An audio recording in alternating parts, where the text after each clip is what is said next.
बिस्मिल्लाहिर्रहमानिर्रहीम, अस्सलाम वालेकुम। मैं सैयद इमरान शफकत आपकी खिदमत में हाजिर हूँ। पाकिस्तान की तारीख़ में एक ही वक्त में एक ही हालात वाक़यात में इतने बौने और इतने बुज़दिल करैक्टर जो हैं वो कभी भी नहीं इकट्ठे हुए, जो इस वक्त एक ही वक्त में एक ही जगह पर सारे के सारे इकट्ठे हो गए हैं। वो दाएं तरफ वाले हों, वो बाएं तरफ वाले हों। मैं इसका आपको खुल के सबूत दूंगा या बात करेंगे। जब हम हालात पर गौर करेंगे तो फिर हमको समझ आ जाएगी कि या मेरी बात जो मैं कहना चाह रहा हूँ वो आपको ज़रा ज़्यादा आसानी के साथ उसकी समझ लग जाएगी।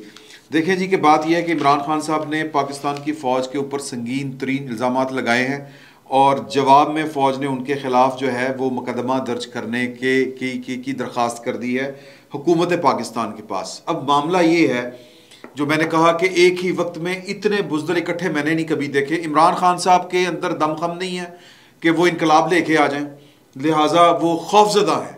वो किससे खौफज़दा है? वो पाकिस्तान की सिक्योरिटी इस्टेब्लिशमेंट से खौफज़दा है कि एक ही वक्त में एक ऑफिसर के ऊपर वो बात शुरू हुई थी। वो किसी ने कहा था कि अमरीकी ग़ुलामी से शुरू हुई थी और डर्टी हैरी के खौफ के ऊपर आके ख़त्म हो गई है। और उन्होंने कल उनकी पूरी की पूरी तहरीक जो है वो एक नुक्ते पे आके रुकी हुई है कि मेजर जनरल फैसल नसीर को तब्दील किया जाए। मुझे इससे डर लगता है। और किससे तरला किया जा रहा है? तरला किया जा रहा है जनरल बाजवा साहब से। यानी कि इनकलाब जो है वो एक बंदे से डर रहा है। इतना बुज़दिल इनकलाबी लीडर मैंने पहले कभी नहीं देखा। और जवाब में फ़ौज क्या कर रही है? फ़ौज दरख्वास्त कर रही है कि जनाब के आप हुकूमत से कि इनके ख़िलाफ़ कार्रवाई की जाए, कार्रवाई अमल में लाई जाए। और हुकूमत इतनी बुज़दिल मैंने पहले कभी नहीं देखी पाकिस्तान में कि पाकिस्तान की फ़ौज जो है वो दरख्वास्त लेके पीछे पीछे फिर रही हो कि ये हमें गालियाँ निकालता है, ये हमें बुरा भला कहता है, इसके मुंह को लगाम दें, इसके मुंह को ताला लगाएं। मैं पाकिस्तान की फ़ौज की तरफ से जो एक ख़बर है मेरे पास, मैं वो आपको पढ़ के सुना रहा हूँ कि शोबा तलक़ात आमा की जानिब से ये कहा गया है कि पाक फ़ौज इंतहाई पेशावर और नज़्म व ज़ब्त की हामिल होने पर फ़ख्र करती है। अगर कोई गैर कानूनी काम करता है तो इसका मजबूत और इंतहाई मौसर अंदरूनी एहतसाबी निज़ाम मौजूद है जो हर वर्दी पहनने वाले पर लागू होता है। अगर मज़मूम मकासद हासिल करने के लिए फ़जूल इल्ज़ामात लगाकर अफसरान और सिपाहियों की इज़्ज़त, हिफाजत और वक़ार को दागदार किया जाता है तो कुछ भी हो जाए इदारा अपने अफसरान और सिपाहियों की हिफाजत करेगा। अफसरान के इदारे और अफसरान के ख़िलाफ़ बेबुनियाद इल्ज़ामात इंतहाई अफसोसनाक और इंतहाई काबिल मज़म्मत हैं।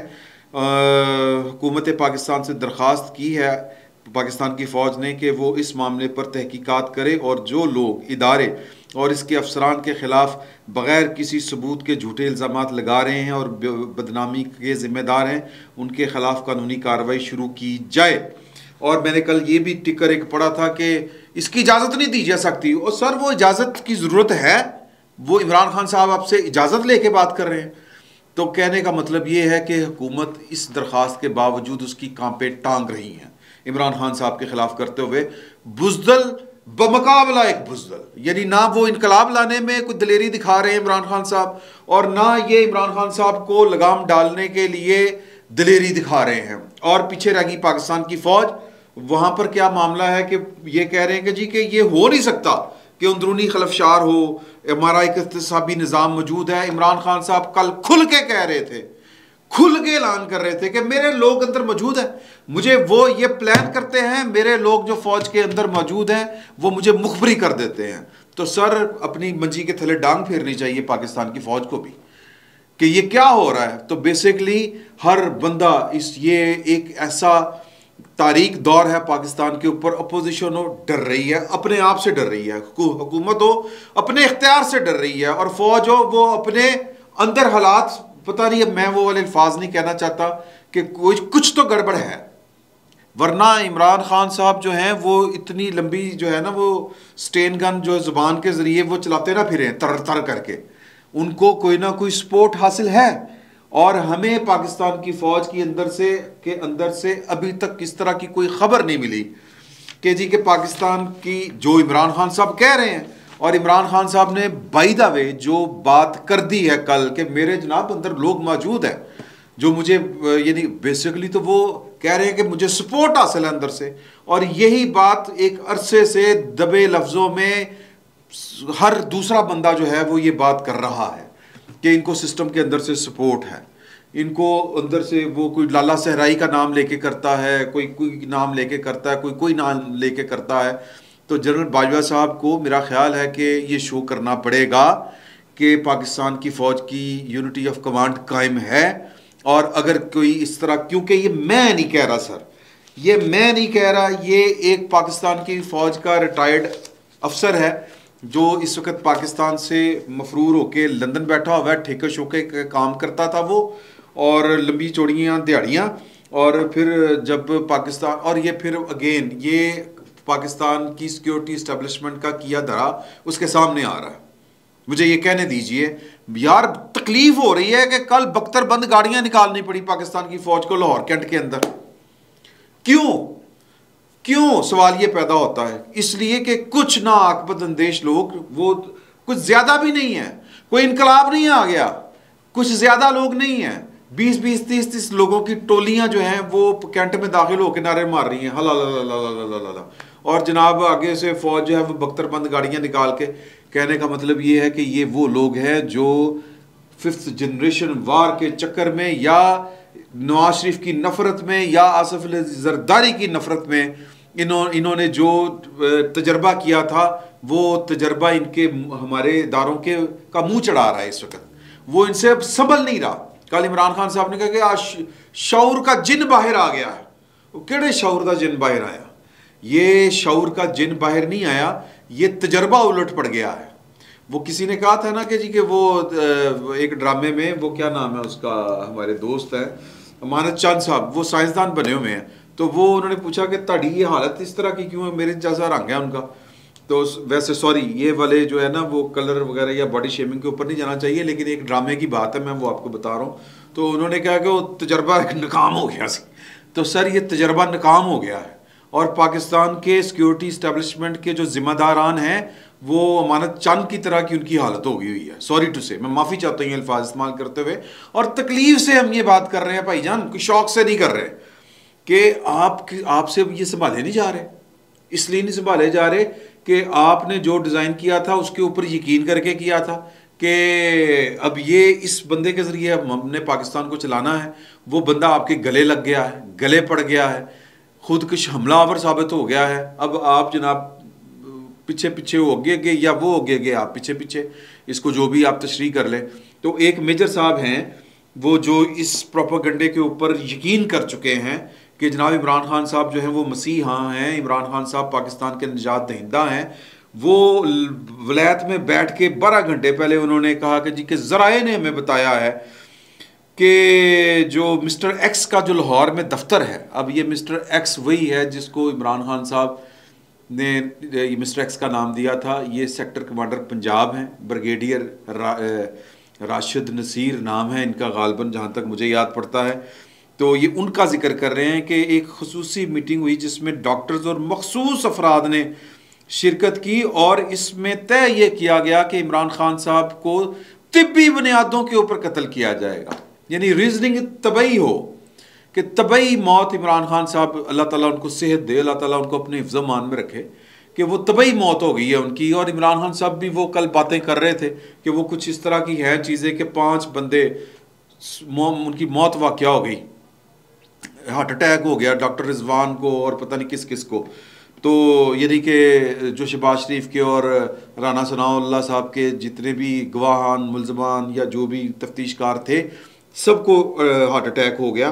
तो इन्होंने मेरे साथ भी इसी तरह करना है। तो ये एक पाकिस्तान आर्मी का रिटायर्ड अफसर, ये छोटा सा एक अफसर है, और मेरी इतला के मुताबिक पाकिस्तान आर्मी के 4 स्टार जनरल्स भी जो हैं वो भी इस प्रोपेगेंडे के ऊपर यकीन रखते हैं, रिटायर्ड 4 स्टार जनरल्स। तो सर ये क्या चल रहा है, ये हो क्या रहा है?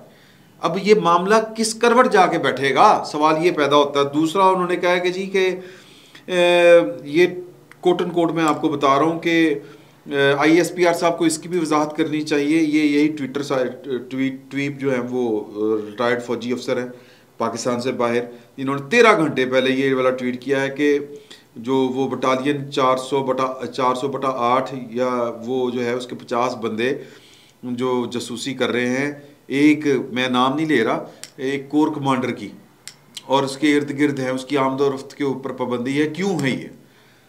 तो सर ये इमरान खान साहब ने कल जो सबसे बड़ा काम किया है वो ये बता के चले गए हैं कि पाकिस्तान की फ़ौज के अंदर डिसिप्लिन जो है वो सबोताज हो चुका है। पाकिस्तान की फ़ौज के अंदर चीज़ें सब ठीक नहीं हैं। बहुत से लोग मुझे सपोर्ट कर रहे हैं और वो मेरे साथ चल रहे हैं, जबकि हमें जो DGISPR साहब हैं वो कह रहे हैं कि जी के फ़ौज के अंदर नज़्म ज़ब्त है, अगर कोई गैर कानूनी काम करता है तो इसका मजबूत और इंतहाई मौसर अंदरूनी एहतसाबी निज़ाम मौजूद है, हर वर्दी वाले पर यह लागू होता है। तो फिर इमरान खान साहब को पकड़ लेना चाहिए, लेकिन कौन पकड़ेगा? फिर वही बात मैं जो बार बार कर रहा हूं कि कोई पार्टी दलेर पार्टी नहीं है, हर कोई खौफ का शिकार है। इमरान खान साहब को खौफ है कि सारे लोग मेरे साथ नहीं हैं, मुझे कुछ की हिमायत हासिल है, कमांड जो है वो मेरे खिलाफ है, और ऊपर वाले 4-5 लोग वो जिनका आज़म स्वाति साहब ने पहली दफ़ा जिक्र किया था, तो खौफजदा हैं। इसलिए इनकलाब के रास्ते में जनरल फैसल नसीर एक रुकावट बन के खड़े हैं, एक रोड़ा बन के खड़े हैं, ठीक है जी। तो वो इस वजह से खौफजदा हैं। इधर हुकूमत इस वजह से खौफजदा है कि पता नहीं क्या हो जाएगा। हमने पकड़ा, कुछ सख्ती की। सर इस वक्त आज भी लाहौर के फिरोजपुर रोड के ऊपर जगह जगह 10-10, 15-15 अफराद की टोलियां हैं। चूंकि पंजाब में हुकूमत PTI की है, परवेज़ लाई साहब की है, तो पुलिस जो है वो सड़कों के ऊपर खड़ी की जाने वाली ये रुकावटें ये दूर नहीं कर रही, तो लंबी लंबी लाइनें लग रही हैं, लोग घंटों लेट हो रहे हैं। ज़िंदगी का निज़ाम दरहम बरहम हो रहा है, क्योंकि हुकूमत जो है वो इमरान खान साहब की है। तो लिहाजा ज़िंदगी पंजाबियों की ये जीरन, और यही हाल बाकी सूबों में भी है। कराची में थोड़ी सी कोई लितर परेड हो रही थी या पिंडी में हुई थी, इस्लामाबाद में, लेकिन सर बात वही है कि हुकूमत खौफजदा है। और वो अभी 2-3 घंटे बाद मेरा ख्याल है कि जब तक ये आपके पास व्लॉग पहुंचेगा, वज़ीर-ए-आज़म साहब ने एक प्रेस कॉन्फ्रेंस करनी है, और इस वज़ीर-ए-आज़म साहब, ये जो मौजूदा वज़ीर-ए-आज़म साहब हैं, ये तो क्या क्या कर लेंगे प्रेस कॉन्फ्रेंस करके। तो इसका हल निकालना पड़ेगा, क्योंकि इमरान खान साहब ने पीछे कुछ छोड़ा नहीं है। पाकिस्तान की फ़ौज को कह दिया कि जी कि ये डिसिप्लिन्ड फोर्स जो है, अब इसका डिसिप्लिन तबाह हो चुका है। अद्दे मेरे नाल ने, बहुत सारे लोग मेरे साथ हैं कि मुझे वो अपनी हाई कमांड के फैसले जो मेरे खिलाफ होते हैं वो मुझे इतला पहले दे देते हैं, और उधर वो कह रहे हैं कि, और कहा जा रहा है कि जी कि बाजवा साहब चूंकि अब जा रहे हैं तो वो ये वाला कोई काम नहीं करना चाह रहे, और इमरान खान साहब को उनके जो जानने वाले हैं, जो उनको इतलाएँ पहुँचाने वाले हैं, वो कमांडर वो कह रहे हैं कि जी कि आपने अगले आर्मी चीफ को टारगेट नहीं करना। हो सकता है कि अगला आर्मी चीफ जो है वो हमारी बात सुन ले, मान ले, अगर ना मानी तो फिर देखेंगे। तो ये फसाद है, बेपनाह फसाद। इमरान खान साहब से पाकिस्तान का कोई इदारा महफूज नहीं रहा, तो लिहाजा अब इमरान खान साहब के पास का इलाज क्या है? क्या फ़ौज की बात मान के जो उन्होंने कहा कि इनके खिलाफ कार्रवाई की जाए, कानूनी कार्रवाई की जाए, तो क्या पर्चा दर्ज करके सब सेट हो जाएगा? सर नहीं होगा, बिल्कुल नहीं होगा। इसका हल निकालना पड़ेगा हुकूमत को थोड़ी सी हिम्मत करके, और इसका हल है पार्लियामान के अंदर। सर इसको थोड़ा सा ठंडे ज़हन से सोचे, और गवर्नमेंट मेरा ख्याल है पता नहीं क्यों नहीं इस तरफ नहीं सोच रही। सर इसका बोझ ना हुकूमत अकेले उठा सकती है, ना फौज अकेले उठा सकती है, ना कोई सो मोटो इसका इलाज है। सियासी मामला है, और सियासी मामला जो है वो सियासी फोरम पर हल होंगे। आप पार्लियामान का इजलास बुलाएं, पार्लियामेंट को तलब करें इमरान खान साहब को, पहले तो दावत देंगे इमरान खान साहब जो मसले अंदर लेके आए, बात करें। जाहिर है कि इमरान खान साहब ने तो नहीं आना, ना उनको पार्लियामान के ऊपर यकीन है, ना फौज के ऊपर यकीन है, ना अदलिया के ऊपर यकीन है, और हुकूमत के ऊपर तो वो इल्ज़ाम लगा ही रहे हैं। तो फिर क्या होगा? फिर ये होगा कि वो कहेंगे कि मैं 4 हर्फ बेचता हूँ आपके ऊपर, पार्लियामान के ऊपर, अपने पास रखे इस तरह की पार्लियामेंट मुझे नहीं चाहिए, क्योंकि वो तो सिस्टम को मानते ही नहीं, ना दस्तूर को, ना आइन को, ना कानून को। तो फिर क्या हल है? फिर हल ये है कि फिर करारदादों के टकोसले में नहीं पड़ना। पार्लियामान ने, पार्लियामान बैठे सेशन में और एक्ट ऑफ पार्लियामेंट कानून साजी करे कि, और फिर वो जो भी कानून हो, कि जब इस तरह का कोई पॉलिटिकल पार्टी इल्ज़ाम लगा दे कि जिसका उसके पास जो है तदारुक के लिए कि वो किसी को मानती ना हो, ना अदालत को मानती हो, ना हुकूमत को मानती हो, ना किसी कानून को मानती हो, ना किसी पुलिस को मानती हो। अब आप खुद हिसाब लगाए ना कि मुकदमा पंजाब में होना है, अभी तक नहीं हुआ। हमला इमरान खान साहब के ऊपर पंजाब में हुआ है, उनकी गवर्नमेंट है, मुकदमा दर्ज नहीं हो रहा। तो फिर इसका मतलब क्या है? फसाद, फसाद। तो फिर इस फसाद का हल क्या है? पार्लिमान को इसका हल देना होगा कि जब इस तरह की सिचुएशन पैदा हो जाए तो फिर भले वो कह देंगे जी कि फिर जनाब के वो उस लीडर की दिलजोई के लिए या उसकी तसल्ली के लिए हमें किसी थर्ड फोर्स, किसी थर्ड पार्लियामेंट या किसी थर्ड हुकूमत, इंग्लैंड की हुकूमत, अमेरिका की हुकूमत, आइए वो क्या कहते हैं जी, यूनाइटेड नेशन की हुकूमत, मैं एक मिसाल दे रहा हूँ, उनसे तहकीकात करवा लें, स्कॉटलैंड यार्ड से करवा लें, या जिसकी उससे तसल्ली हो उससे करवा लें। या फिर ये है कि जब जो बंदा इस तरह की बात करने पे आ जाए वो कानून मंजूर कर ले कि वो उसको पागल तस्वर किया जाएगा और कानून में उसकी ये सजा होगी, और फिर पकड़े इमरान खान को। ये इमरान खान साहब का बोझ सिर्फ पार्लियामेंट ही उठा सकती है सर, और किसी के बस की बात नहीं है। ये एक सियासी मामला है, रियासती मामला है, इसका रास्ता, इसका हल, इसकी चाबी पार्लिमान के पास है। लेकिन हुकूमत जो है वो तो उसको बस वो इतने पे राजी है कि जनाब के हमारे साथ जनाब अदारे जो हैं वो एक पेज के ऊपर है, और वो कह रहे हैं कि हम सियासत में ए पॉलिटिकल हो गए हैं, हम जो आप कहेंगे हम वही करेंगे। तो फिर सर कर लो, वो तो आपसे हो नहीं रहा, वो तो कह रहे हैं कि इनके खिलाफ कार्रवाई करें।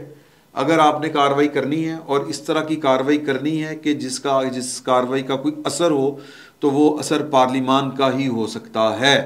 हुकूमत ये अकेले बोझ नहीं उठा सकती। पार्लिमान का इजलास बुलाएं, वो इमरान खान साहब का हल निकाल सकती है, और ये बोझ पार्लिमान ही उठा सकती है। बाकी आपकी मर्ज़ी है, जो करना है करो। अभी तक तो आपके पास कोई इलाज नहीं। और फिर मैं आखिर में कहूँगा कि एक ही वक्त में सारे बुज़दिल करैक्टर एक ही जगह पर इकट्ठे पाकिस्तान की हिस्ट्री में शायद पहले कभी भी नहीं हुए थे जिस तरह आज है। फिलवक्त इतना ही, बहुत बहुत शुक्रिया।